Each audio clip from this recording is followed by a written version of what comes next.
श्री बृहस्पतिवार व्रत कथा। भारतवर्ष में एक प्रतापी और दानी राजा राज्य करता था। वह नित्य गरीबों और ब्राह्मणों की सहायता करता था। यह बात उसकी रानी को अच्छी नहीं लगती थी। वह न तो गरीबों को दान देने देती और न ही भगवान का पूजन करती, और राजा को भी दान देने से मना किया करती थी। एक दिन राजा शिकार खेलने वन को गए हुए थे, तो रानी महल में अकेली थी। उसी समय बृहस्पति देव साधु के वेश में राजा के महल में भिक्षा के लिए आए और भिक्षा मांगी। रानी ने भिक्षा देने से इनकार किया और कहा, हे साधु महाराज, मैं तो दान पुण्य से तंग आ गई हूँ। मेरे पति सारा धन लुटाते रहते हैं। मेरी इच्छा है कि हमारा सारा धन नष्ट हो जाए, फिर ना रहेगा बांस और ना बजेगी बांसुरी। साधु ने कहा, देवी, तुम तो बड़ी विचित्र हो। धन और संतान तो सभी चाहते हैं। पुत्र और लक्ष्मी तो पापी के घर भी होने चाहिए। यदि तुम्हारे पास अधिक धन है तो भूखों को भोजन दो, प्यासों के लिए प्याऊ बनवाओ, मुसाफिरों के लिए धर्मशाला खुलवाओ। जो निर्धन अपनी कुंवारी कन्याओं का विवाह नहीं कर सकते, उनका विवाह करा दो। ऐसे और कई काम हैं जिनके करने से तुम्हारा यश लोक परलोक में फैलेगा। परंतु रानी पर उपदेश का कोई प्रभाव ना पड़ा। मैं बोली, महाराज, आप मुझे कुछ ना समझाएं। मैं ऐसा धन नहीं चाहती जो हर जगह बांटती फिरूं। साधु ने उत्तर दिया, यदि तुम्हारी ऐसी इच्छा है तो तथास्तु। तुम ऐसा करना, बृहस्पतिवार को घर को मिट्टी से लेपकर अपना सिर धोकर स्नान करना, कपड़े धोना। ऐसा करने से सारा धन नष्ट हो जाएगा। इतना कहकर वह साधु महाराज वहां से आलोप हो गए।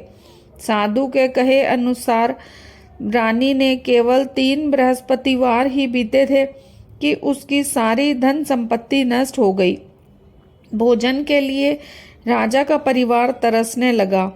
तब एक दिन राजा ने रानी से कहा, हे रानी, तुम यहीं रहो, मैं दूसरे देश को जाता हूँ, क्योंकि यहाँ पर सभी लोग मुझे जानते हैं, इसलिए मैं कोई छोटा काम नहीं कर सकता। ऐसा कहकर राजा परदेश चला गया। वह जंगल से लकड़ी काट कर लाता और शहर में बेचता। इस तरह वह अपना जीवन व्यतीत करने लगा। इधर राजा के परदेश जाते ही रानी और दासी दुखी रहने लगी।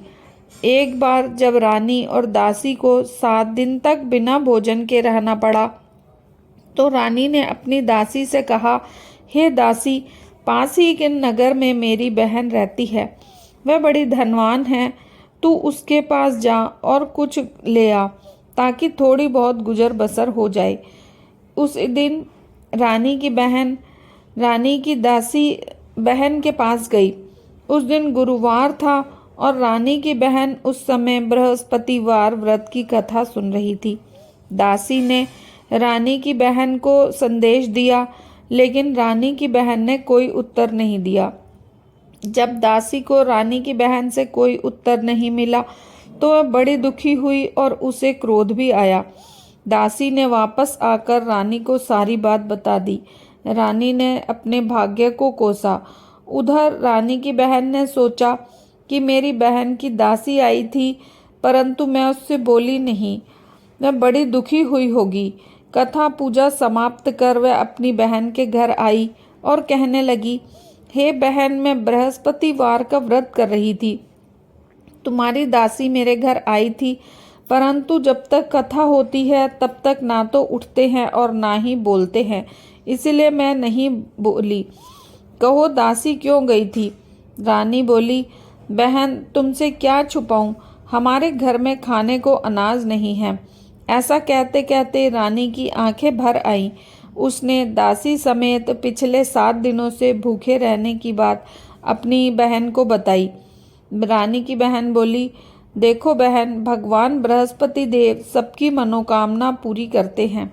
शायद तुम्हारे घर में अनाज रखा हो।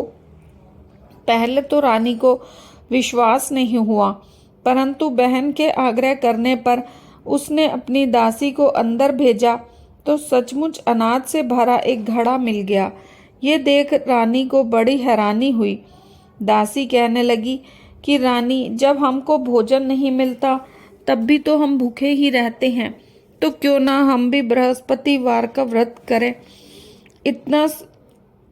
तब रानी ने अपनी बहन से बृहस्पतिवार व्रत के बारे में पूछा। उसकी बहन ने बताया, बृहस्पतिवार के व्रत में चने की दाल और मुनक्का से भगवान विष्णु का केले की जड़ में पूजन करें तथा दीपक जलाएं, व्रत कथा सुने, पीला भोजन करें। इससे बृहस्पति देव प्रसन्न होते हैं। व्रत और पूजन विधि बताकर रानी की बहन अपने घर लौट गई। 7 दिन बाद जब गुरुवार आया तो रानी और दासी ने व्रत रखा। गुड़साल में जाकर गुड़ और चना लेकर आई, फिर उससे केले की जड़ तथा विष्णु भगवान का पूजन किया। अब पीला भोजन कहाँ से आए, इस बात को लेकर दोनों बहुत दुखी थी, लेकिन उन्होंने व्रत रखा था, इसलिए बृहस्पति देव उनसे प्रसन्न थे। इसीलिए वे एक साधारण व्यक्ति का रूप धारण कर 2 थालों में सुंदर पीला भोजन दासी को देकर गए। दासी भोजन पाकर प्रसन्न हुई, फिर रानी के साथ मिलकर भोजन किया। इसके बाद वे सब गुरुवार को व्रत पूजन करने लगीं। बृहस्पति भगवान की कृपा से उनके पास फिर से धन संपत्ति आ गई, परंतु रानी फिर से पहले की तरह आलस करने लगी। तब दासी बोली, देखो रानी, तुम पहले भी इसी प्रकार आलस करती थी। तुम्हें धन रखने में कष्ट होता था, इस कारण सभी धन नष्ट हो गया, और अब जब बृहस्पति भगवान की कृपा से धन मिला है तो तुम्हें फिर से आलस हो रहा है। रानी को समझाते हुए दासी कहने लगी कि बड़ी मुसीबतों के बाद हमने यह धन पाया है, इसीलिए हमें दान पुण्य करना चाहिए, भूखे मनुष्य को भोजन कराना चाहिए और धन को शुभ कार्यों में खर्च करना चाहिए, जिससे तुम्हारे कुल का यश बढ़े, स्वर्ग की प्राप्ति होगी और पितृ प्रसन्न होंगे। दासी की बात मान रानी अपना धन शुभ कार्यों में खर्च करने लगी, जिससे पूरे नगर में उसका यश फैलने लगा। एक दिन राजा दुखी होकर जंगल में पेड़ के नीचे आसन जमाकर बैठा था। अपनी दशा को याद करके व्याकुल होने लगा। बृहस्पतिवार का दिन था। एकाएक उसने देखा कि निर्जन वन में एक साधु प्रकट हुए। वह साधु वेश में स्वयं बृहस्पति देवता थे। लकड़हारे के सामने आकर बोले, हे लकड़हारे, तू इस सुनसान जंगल में चिंता मगन क्यों बैठा है। लकड़हारे ने दोनों हाथ जोड़कर प्रणाम किया और उत्तर दिया, महात्मा जी, आप सब कुछ जानते हैं, मैं क्या कहूँ। यह कहकर रोने लगा और साधु को अपनी आत्मकथा सुनाई। महात्मा जी ने कहा, तुम्हारी स्त्री ने बृहस्पति के दिन बृहस्पति भगवान का निरादर किया है, जिसके कारण रुष्ट होकर उन्होंने तुम्हारी ये दशा कर दी।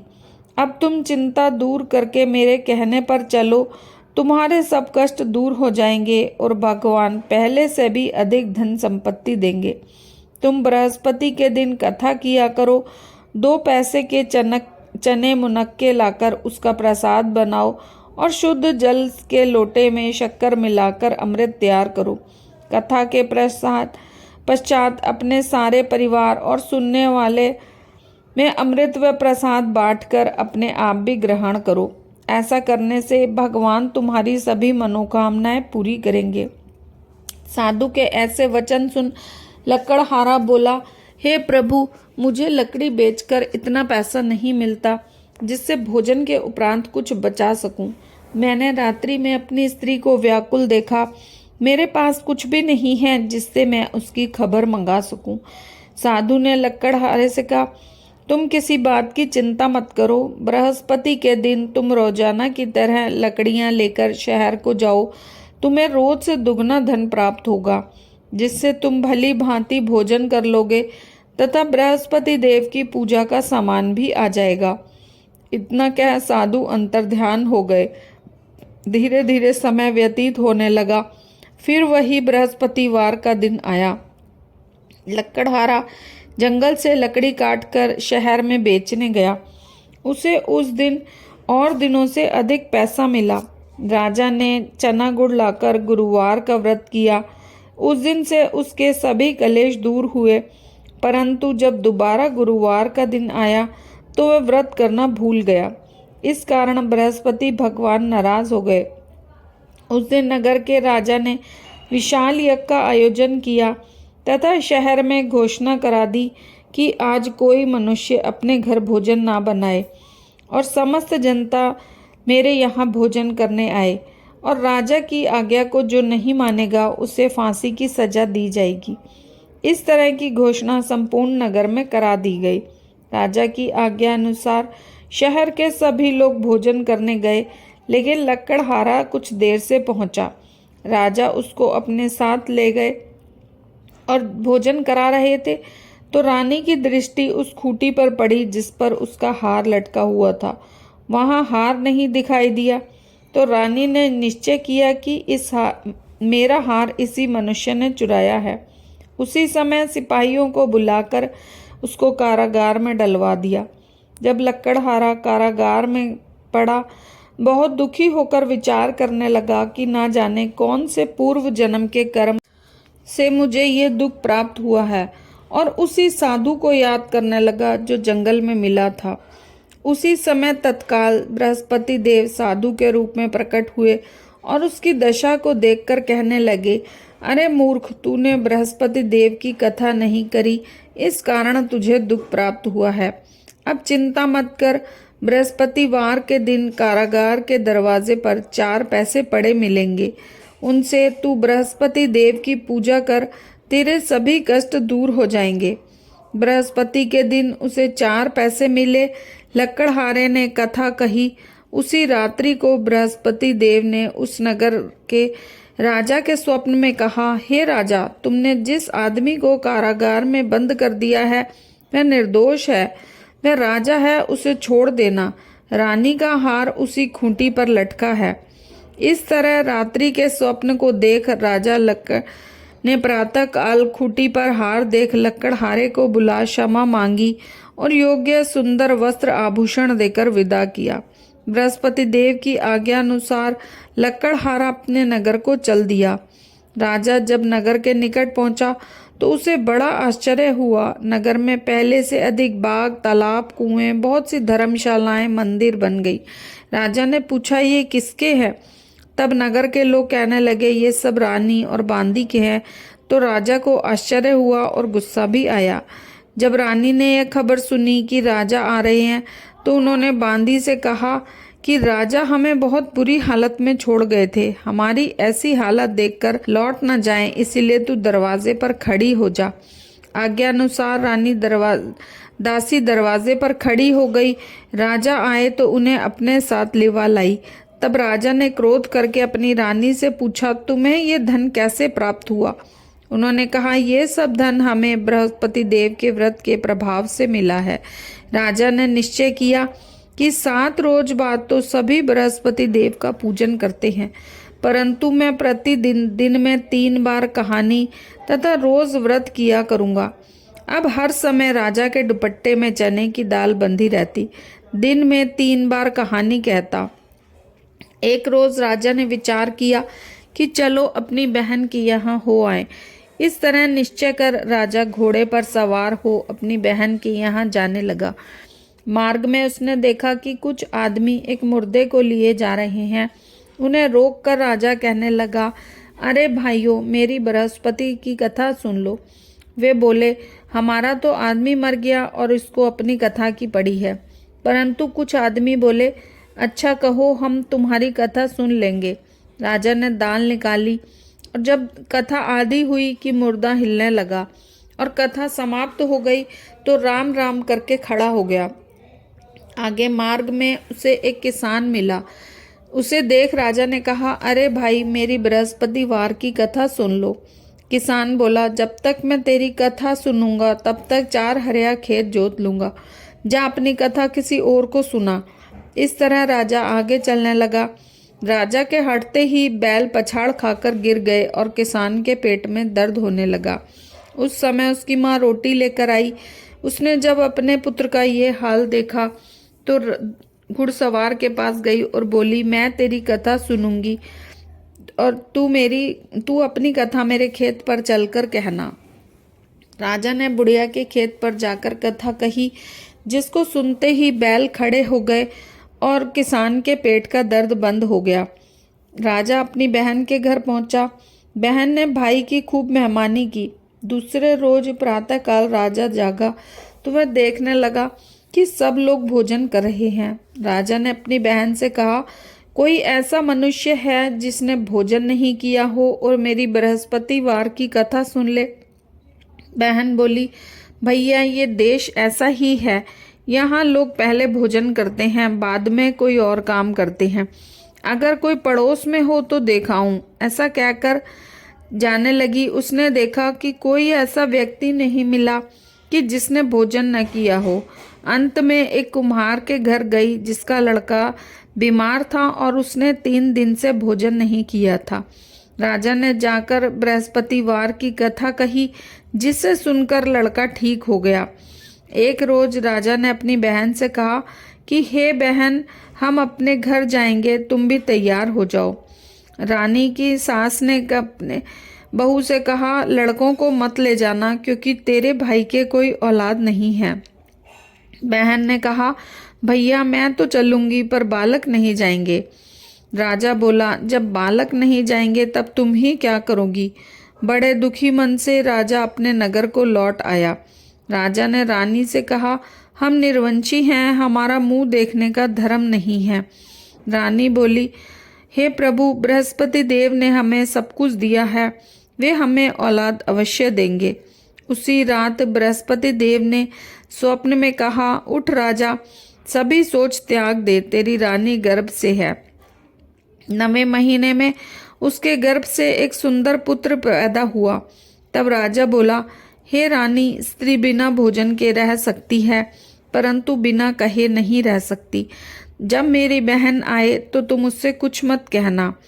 राजा की बहन ने यह शुभ समाचार सुना तो बहुत खुश हुई और बधाई लेकर अपने भाई की यहाँ आई। रानी ने कहा, घोड़ा चढ़कर तो नहीं आई, गधा चढ़ी आई। राजा की बहन बोली, मैं इस प्रकार ना कहती तो तुम्हें औलाद कैसे मिलती। बृहस्पति देव ऐसे ही हैं, जिसके मन में जो मनोकामनाएं हैं सभी को पूर्ण करते हैं, और जो सद्भावना पूर्वक बृहस्पतिवार का व्रत करता है एवं कथा पढ़ता है, सुनता है, दूसरों को सुनाता है, बृहस्पति देव उसकी सभी मनोकामनाएं पूर्ण करते हैं। बृहस्पति देव उसकी सदैव रक्षा करते हैं। संसार में जो मनुष्य सद्भावना से भगवान जी का पूजन व्रत सच्चे हृदय से करते हैं तो उनकी सभी मनोकामनाएं पूरी होती हैं। जैसी सच्ची भावना से रानी और राजा ने उनकी कथा का गुणगान किया तो उनकी सभी इच्छाएं बृहस्पति देव ने पूर्ण की।